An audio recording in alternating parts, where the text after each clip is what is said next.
I watched a talk recently with Andrew Huberman. He's a neuroscientist who was on School of Greatness, which is Lewis Howes' podcast or show.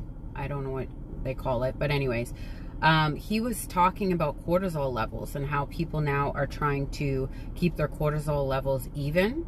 And what he said about cortisol levels is that when you first wake up in the morning, if you get out of bed and the room around you is dark, you want to keep it, like, people will rise to alarm clocks that look like sunrises because that's your body's natural rhythm of how it wakes up in the morning. And so if you don't have an alarm clock like that, no big deal, just rise to sunlight. He's big on looking outside and looking at the sun and doing squats or some kind of exercise for 30 seconds to 5 minutes first thing in the morning, and then go do your exercise, whatever that looks like, walking, going to the gym, etc.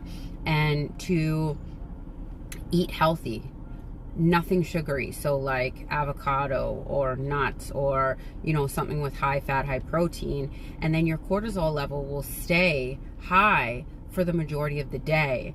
Where people think if they drink coffee first thing in the morning that will raise their cortisol levels, but coffee actually holds your cortisol level high from being high already. And if you drink coffee later at night and you can fall asleep, it's because it doesn't raise your cortisol level, but it will throw off other things to do with your circadian rhythm when you go to sleep.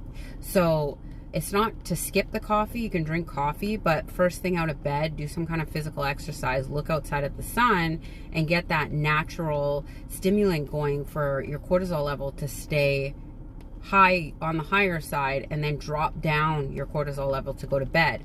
This is in maintaining your body's way of naturally doing what it does best in order to get you on that high throughout the day, which will assist with your manifestation process, keeping in a state of peace, etc., etc.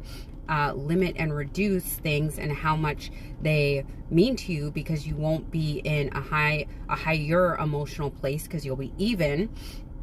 So this is a good, if you want to look it up, just look up School of Greatness and look for Andrew Hubert, the latest show that he had him on. He talks about all this stuff. It's fascinating because not only do we want to be manifesting externally, but we want to do things in the 3D to keep our bodies right, because a clean body, clean mind, clean appearance, etc. will help and aid us in keeping our mental process clean as well.